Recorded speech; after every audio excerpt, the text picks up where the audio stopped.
Hola, ¿qué tal? Buenas tardes. Mi nombre es Berenice Valenzuela. Es un gusto para mí compartir con ustedes desde este estudio de grabación CDH TV Durango, siempre tratando de llevar a ustedes temas de gran importancia desde la perspectiva de los derechos humanos. Hoy estaremos hablando sobre migración y derechos humanos. Tengo un gran invitado que quiero pasar a invitarles. Está con nosotros el licenciado Ángel Galván Peimer, director de la revista Enlace Magazine, Conexión entre Culturas. ¿Cómo está? Bienvenido. Gracias, muy buenas tardes, Benítez. Gracias por la invitación. Bien amable. Gracias por compartir este espacio. De verdad que la Comisión Estatal de Derechos Humanos, a través de esta mesa, se lleva grandes experiencias, grandes reflexiones sobre todas las tareas pendientes que tenemos todas las personas de diferentes temas al hablar de derechos humanos. Y hoy, bueno, pues está el tema de migración y derechos humanos, que, bueno, pues usted como director de esta revista que surge con esta iniciativa de dar una opinión respecto a este fenómeno que se da en nuestro país, que se da en nuestro Durango, que ha crecido de unos años para acá. Así es, sí. Bueno, pues migración realmente es una situación, o la mejor conocida como la movilidad humana, ha impactado enormemente en el caso de nuestro país desde hace muchos años, sobre todo a partir de la Segunda Guerra Mundial, cuando se logró la contratación de poco más de 4.683.000 mexicanos que fueron a trabajar a los campos y a la industria de los Estados Unidos, todo esto precisamente para suplir la mano de obra, porque los estadounidenses en su momento tuvieron que verse obligados a tener que participar en la Segunda Guerra Mundial. Y bueno, pero esto no es precisamente el inicio de la migración que se dio entre México y Estados Unidos. Ya anteriormente, desde los años 1800, pues obviamente había habido una gran participación, sobre todo con aquellos que habitaron inicialmente México, Estados Unidos, o México en gran parte en su principio, después pasa a ser territorio estadounidense, y bueno, los llamados mexicoamericanos.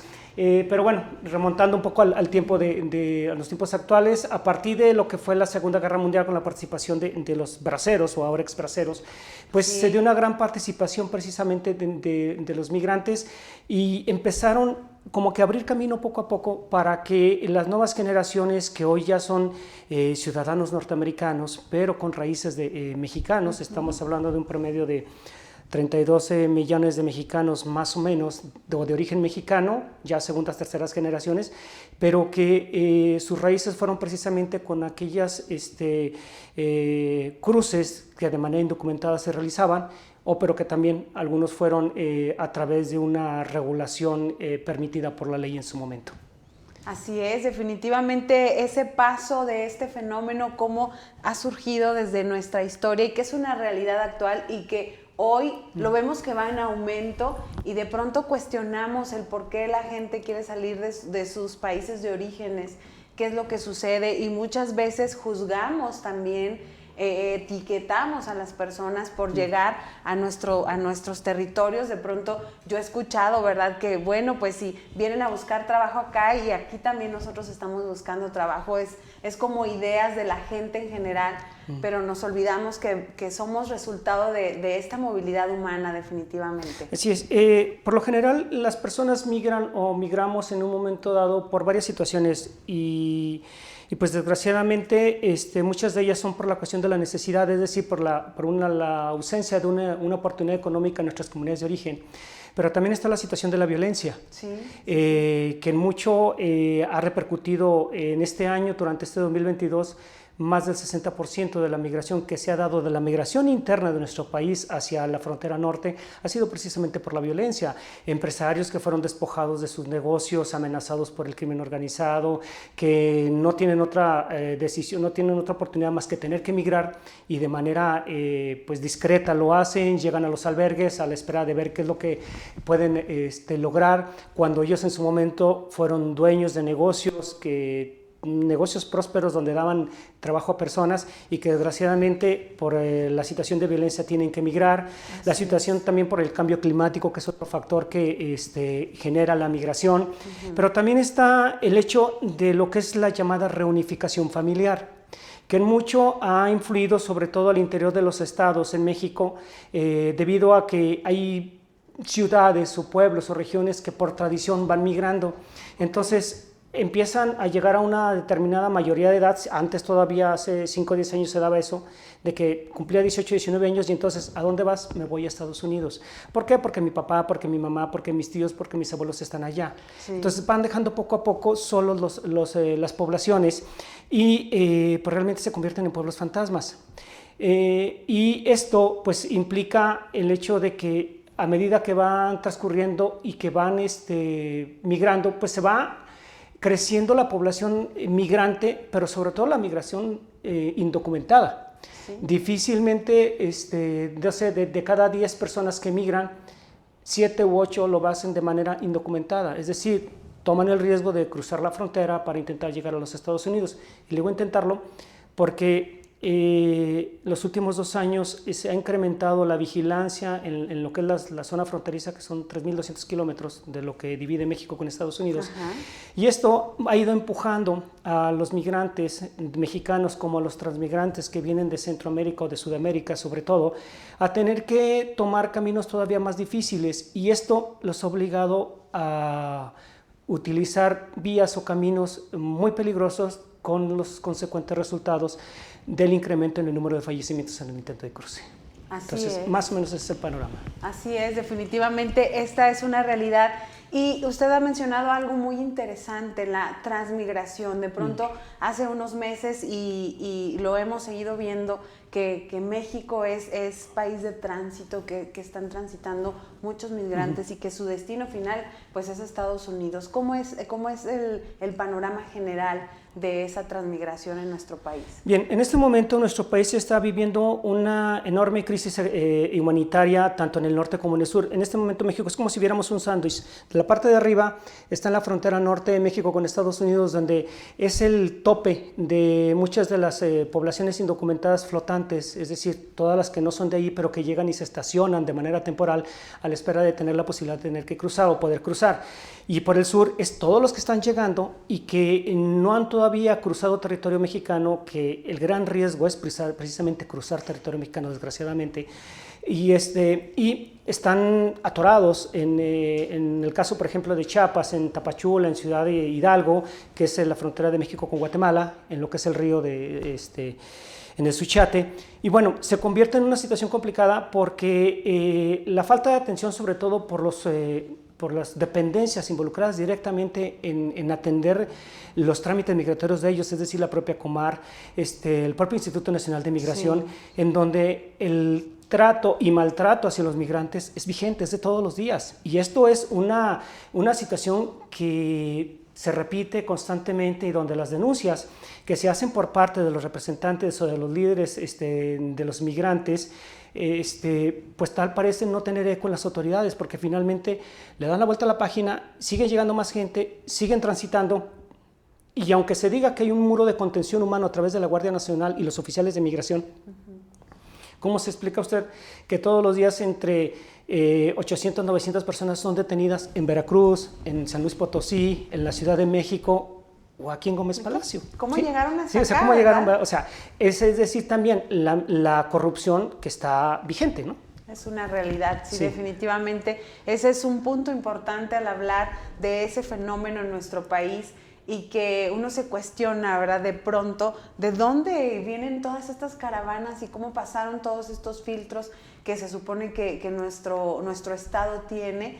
Y bueno, pues ya finalmente cuando están en alguna situación de aseguramiento por parte de las autoridades, el trato que ahí reciben. Nada más que ellos le llaman rescate, ¿verdad? En esto, rescate, sí. Ellos les llaman rescate, finalmente es un aseguramiento, es una detención y una posterior deportación. Así es. Situación que, digo, yo espero si estoy mal que me corrijan, pero finalmente detener a una persona migrante es una violación de sus derechos. Claro, sí, no está en una posición de que esté cometiendo algún delito, definitivamente. Entonces, simplemente es ponerlo en una situación segura. Si está haciendo él es objeto de un delito revisar esa situación, porque vemos también pues que detrás de todo este movimiento migratorio pues hay la realidad, son delitos, ¿verdad? El tráfico de personas, por ejemplo. Sí. Entonces la autoridad tiene que observar ese tipo de situaciones. Ahora, aquí el detalle también es qué tanto están haciendo o qué tanto deberían de hacer las autoridades gubernamentales, tanto estatales y o federales. Ese es el gran problema, porque se habla mucho de que va a haber capacitación, se habla de que se está llevando a cabo una recuperación, en este caso del propio Instituto Nacional de Migración, que dicho sea de paso es el que más quejas ha tenido, precisamente promovida por los propios migrantes. No se diga en el caso de los haitianos, guatemaltecos, venezolanos, que en este momento son los que están recibiendo los efectos todavía del existente título 42 aplicado desde Estados Unidos, y donde México está siendo el receptor de nueva cuenta de todas aquellas personas que están siendo devueltas por ser inadmisibles. Entonces, aparte de eso, también todos los mexicanos que están siendo regresados a través precisamente de esa figura o de ese concepto que ellos están manejando, y que bueno, llegan aquí a México, son recibidos por las autoridades y son mal recibidos porque muchos de ellos no reciben ni la mínima atención, no dan ni siquiera una información, una asesoría, y los dejan a la deriva. La zona fronteriza de Tijuana, no se diga, está saturada. Los puentes debajo en Tijuana están llenos de gente. Los albergues, exactamente lo mismo. Y se lo digo porque nosotros estuvimos hace 2 meses precisamente en Tijuana haciendo un recorrido para llevar a cabo una serie de reportajes, y la situación es crítica. O sea, y ustedes cerca, los oficiales, a los autorizados o los involucrados directamente en atenderlos, y prefieren ignorar y darse la vuelta. Sí, sí, definitivamente es un problema que ha superado las políticas públicas con las que nuestro Estado, que nuestro país contempla para y nuestro Estado también. Y nuestro Estado, sí, definitivamente. Entonces, es algo que por la gran movilidad, el gran número de personas, se ha salido de control de nuestras instituciones, definitivamente. Hace falta, y gran parte de esto ha sido la falta de conocimiento. Por lo general, hace un momento, cuando precisamente hablábamos sobre lo que tiene que ver la migración o cómo es percibida la migración, en mucho tiene que ver el desconocimiento de lo que implica el fenómeno de la movilidad humana o la migración, y muchas de las veces generamos o priorizamos o emitimos un concepto sin ni siquiera conocer a fondo realmente lo que eso implica. El hecho de que una persona tenga que migrar junto con su familia, que venga caminando por toda la carretera con su niña, con su niño. En el caso de los venezolanos que tienen que cruzar la selva del Darién en Panamá, es un riesgo, es más, es equiparable a lo que pudiera ser una zona de alto riesgo aquí en México. Sí, claro. Entonces, venir cargando con la responsabilidad de los menores, cuando muchas de las veces hubiera sido preferible que solo la persona como adulto hubiera migrado y no traer a sus hijos, prefieren mejor arriesgar el todo por el todo, porque quedarse en sus lugares de origen implica el ser abusados de nueva cuenta o ser asesinados por las mismas pandillas. Y de esto, créanme que a nosotros nos ha tocado reportar no una ni dos, decenas de veces. Entonces es muy difícil. Por eso a veces cuando no se tiene la idea de lo que implica ser migrante o lo que se entiende por migración, a veces yo creo que uno tendría que repensar de una vez lo que uno va a responder en ocasiones, ¿no? Porque a veces formarse o emitir una crítica sin tener el fundamento esencial, pues solo refleja falta de conocimiento, ¿no? Sí, definitivamente, y eso es algo que hemos observado día con día cuando se vienen estos movimientos migratorios, sobre todo, bueno, hablamos en lo corto de Durango, la emisión de comentarios que son muy prejuiciosos, que desconocen completamente esto que usted nos comenta. Definitivamente una persona o una familia cuando decide jugársela y arriesgar su vida es porque ya su vida estaba en riesgo en su país de origen, y era quedarse o buscar una posibilidad de una nueva vida, de construir un proyecto de vida distinto. A Durango le tocó cuando en noviembre, más o menos de promedio de octubre, finales de octubre hasta febrero de este año, la población de Durango estaba inquieta, con la zozobra y asustada por el hecho de que empezaron a llegar haitianos. Sí, ¿sí? sí, sí. Entonces decían, pues, ¿por qué llegan ellos? ¿Por qué están aquí? Lo que sucede es que a medida de que toda esta población empezó a llegar a la frontera de Guatemala con México y ingresaron al país, precisamente lo que es Ciudad Hidalgo y luego después posteriormente Tapachula, de por sí Tapachula y Ciudad Hidalgo están sobresaturadas de personas de población flotante que todos los días está llegando y que la población que ahí reside normalmente pues ya está acostumbrada, pero llega un momento en que la capacidad de las autoridades fue sobrepasada, en principio porque no tenían el personal suficiente, segundo porque no se adecuaron las estrategias que tenían para poder atender a todos los migrantes. No fue suficiente y se requería una reforma a las propias leyes para poder atenderlos a ellos. Entonces, tratar de suavizar la situación, de bajar la tensión, empezaron a mandar a todas aquellas personas a los diversos estados para que a través de las oficinas regionales del INAMI, el Instituto Nacional de Migración, les pudieran emitir una visa con fines humanitarios, que fue de la manera en la que empezaron a despresurizar. En el caso de Durango fueron más o menos alrededor de 800 personas que llegaron entre octubre y febrero de este año. Sin embargo, pues la gente empezó a verlos, a señalarlos, a discriminarlos, a insultarlos, a verlos como una invasión, como una amenaza. Es que espérense, es que nosotros no llegamos de 200, de 300. En lo que va de septiembre de este año, Estados Unidos ha detenido a 136,000 mexicanos que han intentado cruzar la frontera. Y aquí no llegaron más que tristemente 800 haitianos, o sea, es un mundo de diferencia. Mucha diferencia. ¿Sí? Entonces, aplicar eso y generar un criterio sin ni siquiera conocer a fondo la situación, pues solo demuestra que nos hace falta mucho más información y que quienes están directamente involucrados en atender esto no han sabido todavía cómo aplicar o generar nuevas estrategias que puedan atenderlos y que tratar de socializar esa situación. Sí, definitivamente es una situación que se atribuye a varias cuestiones, ¿verdad? El que no hemos sabido cómo enfrentar estas realidades históricas y que ahora pues se han aumentado y que definitivamente aumentan estas violaciones a derechos humanos. Este es un problema de derechos humanos. El trato que ellos reciben, la relación que surge ya cuando entran a un país con esas autoridades, trae como resultado estas tristes realidades de violaciones a derechos humanos, de negación de atención médica, de no tener los servicios básicos para satisfacer sus necesidades. Y usted bien mencionaba, ¿verdad? Cargan familias completas, niños, mujeres embarazadas, que aquí en la medida de lo posible el Estado de Durango, la Comisión Estatal de Derechos Humanos respecto a la situación de niños, pues tiene una vigilancia permanente donde pues estamos presentes y darnos cuenta qué es lo que se está haciendo con esa persona, pero en caso de niños y niñas, pero vienen familias completas. Entonces, desde su trabajo, desde esta investigación que ustedes han realizado, ¿cómo observan estas barreras con las que los migrantes, las personas en situación de movilidad, se encuentran al llegar a nuestro país? Bueno, en el caso de México, sobre todo al sur de México, que es la vía donde generalmente llegan por vía terrestre.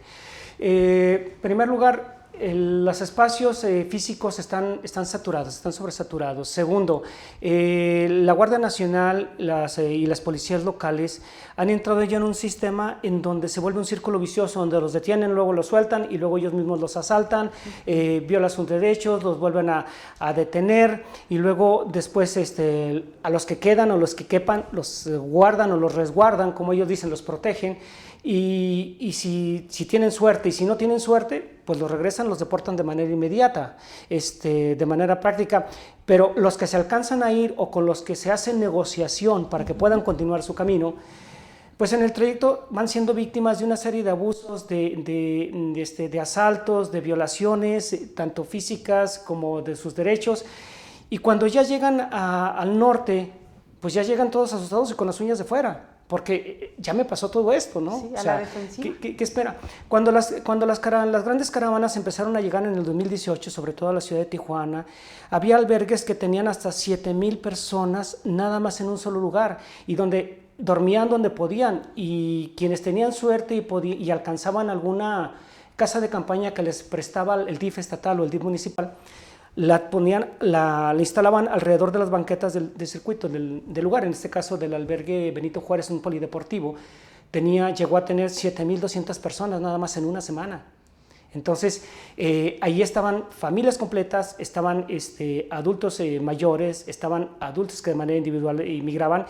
Era una mezcolanza de todos colores y sabores. Y ahora sí que de ahí puede venirse otra serie de problemas, de situaciones de hacinamiento, de cuestiones de higiene, de salud, todo eso que da como resultado esta situación. Y aparte la falta de recursos por parte de los municipios, porque finalmente quienes atienden o que son los primeros respondientes son los municipios. Sí. En el caso del municipio de Tijuana, muchos estaban acostumbrados ya a la migración normal, es decir, el flujo migratorio y la población flotante, pero cuando se llegan las grandes marejadas de personas, donde no eran ni 1,000 ni 2,000, eran hasta 10, 15,000. Y esto usted lo veía cuando usted venía en carretera y venían ellos caminando o marchando, como le quiere llamar, y venían cargando a los niños y hay niños que se desmayaban, madres que venían embarazadas y que se quedaban en el camino, y que cuando finalmente llegan a los albergues a tener que ser atendidos de urgencia porque muchos perdieron la vida en el camino, es cuando uno se pregunta, como sociedad, ¿qué estamos haciendo mal? O qué sí estamos haciendo bien, pero que nos ha faltado, ¿no? Sí, definitivamente esa es una reflexión muy grande que en cada espacio que tenemos sobre la materia de derechos humanos nos llevamos de tarea.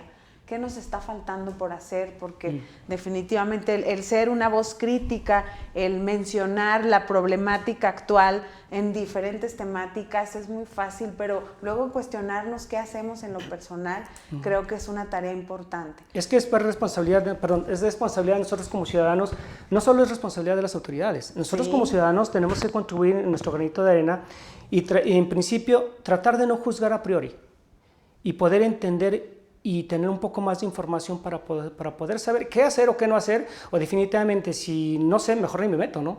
Pero no ser parte de algo que al final de cuentas lo único que va a hacer es perjudicar más que ayudar. Así es. Licenciado, platíquenos cómo surge este proyecto de la revista Enlace Magazine. Veo que tiene nombre Conexión entre Culturas, precisamente relacionado a este tema. Bueno, me regreso un poquito a la historia. Hace aproximadamente pues 12 años.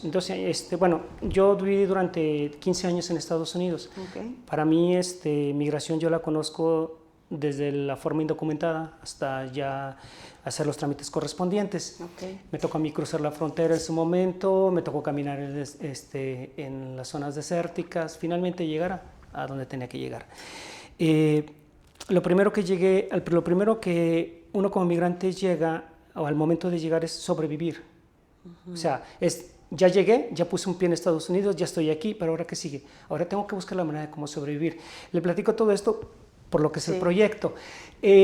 Cuando ya está uno ahí, empieza uno a desarrollarse, a aprender, a buscar oportunidades de crecer, de trabajo en cuestión económica, pero también en educarse en cuestión de la información y sobre todo, si estoy en un lugar que es ajeno, pues tengo que aprender las leyes y tengo que saber que sí y que no, ¿sí? Porque mucho de lo que le ocurre al migrante en el caso de Estados Unidos, el 80 al 90% es por ignorancia de las leyes. No porque no sepa qué está bien y qué está mal, sino porque hay algunas cosas que las hace pensando que sigue estando en su lugar de origen, cuando cada lugar, cada país, cada región tiene su propia ley, ¿no? Me tocó vivir todo ese aspecto y bueno, me tocó trabajar en varias cosas. Finalmente logro entrar a trabajar a medios de comunicación, en varios periódicos.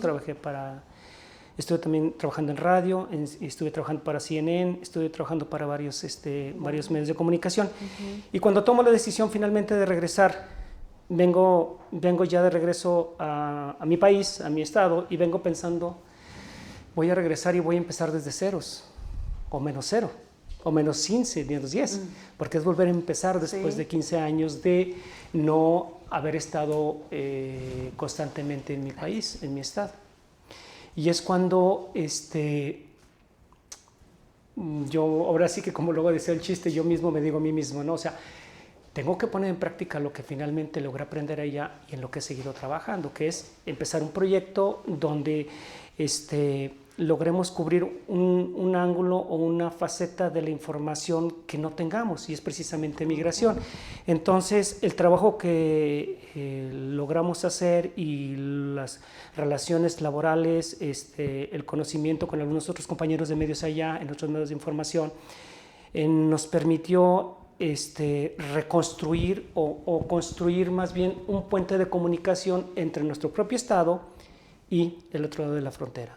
Entonces empezamos a realizar reportajes binacionales, es decir, cómo la migración impacta o las acciones o omisiones de parte de quienes están directamente involucrados en migración, tanto en Estados Unidos como en México, en el caso de nuestro estado, pueden traer sus efectos. Entonces llevamos a cabo reportajes de investigación, salimos más o menos seguido para poder ir a algunos lugares, Guatemala, aquí mismo al interior de México, a Los Ángeles, a Chicago, a Arizona, Nuevo México, a Florida, o sea, porque finalmente allá es donde hay mucha de la información, y aunque aquí en Durango somos parte de una migración, no hay suficientes datos como para poder decir, sí, esto es lo que hay. O sea, tenemos que generar información desde otros puntos. Sí, definitivamente la búsqueda de esa información donde donde exista más movilidad migratoria y transmigratoria, pues es donde encuentran definitivamente lo que da luz a esta información. Sí, para poder tener un poquito más, porque a veces se dice, es que la migración es que no la podemos entender. No es que no la podamos entender, es que tenemos que tener ahora sí que mente abierta para poder tratar de visualizar lo que implica el por qué yo voy a migrar, por qué estoy migrando, qué es lo que me empuja. La mayoría de los mexicanos en este momento están migrando por la violencia, el hecho de que lleguen a su casa y le tumben la puerta, la amenacen.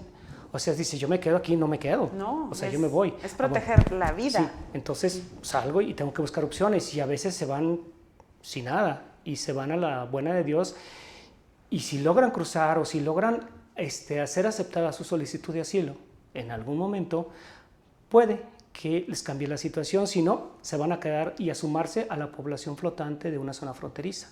Y es ahí donde se van estancando, donde quizá algunos logren tener éxito, pero otros tantos no. Es como jugar ese riesgo, sí, es un riesgo del todo, es un riesgo constante.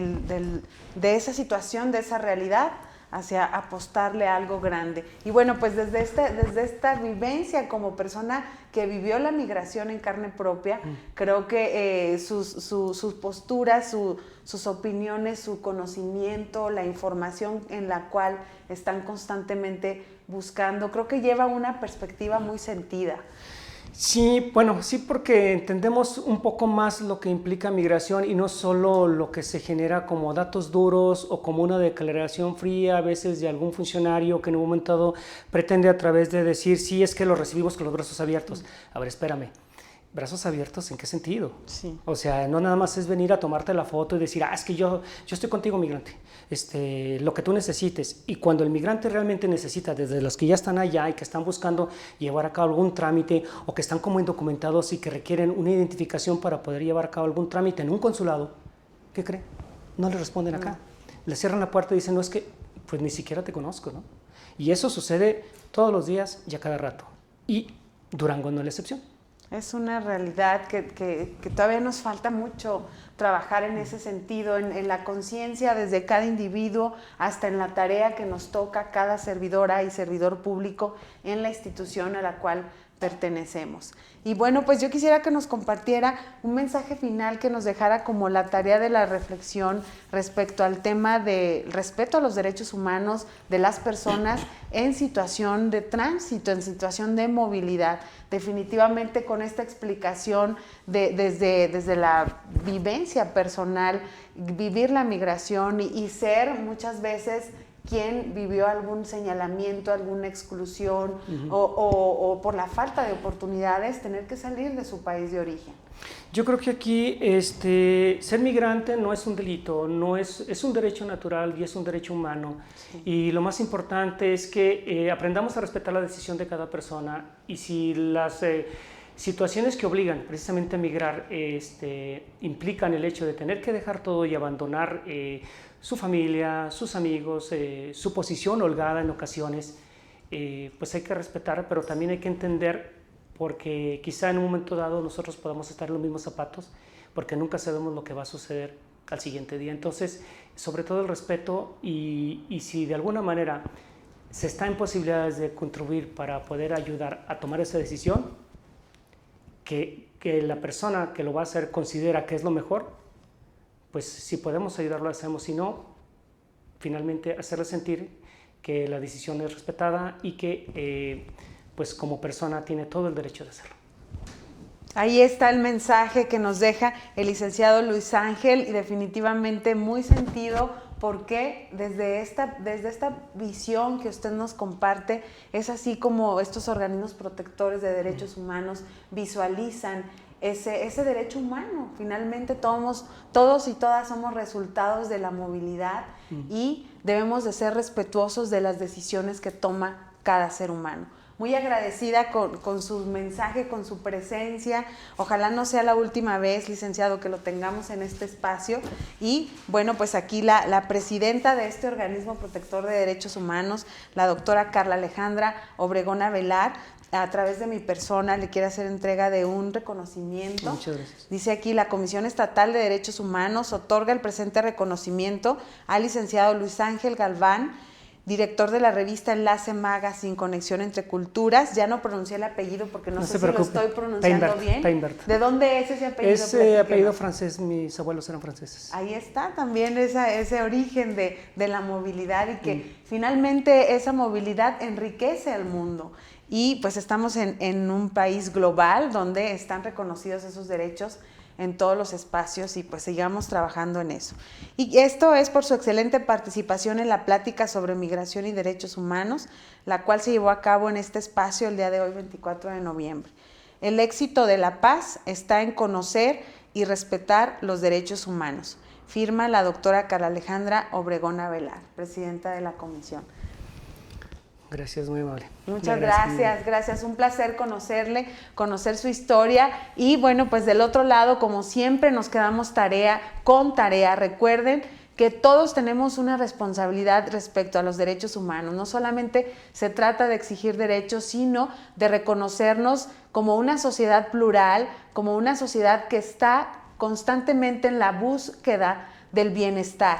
Y bueno, pues si ese bienestar está fuera, en otro país, o la gente que transita nuestro país, reconozcamos sus derechos y ese valor tan importante que es la dignidad humana, que nunca se pierde.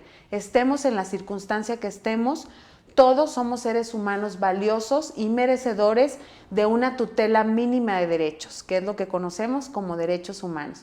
Sigan atentos a nuestras siguientes transmisiones. Muchas gracias. Gracias, muy amable.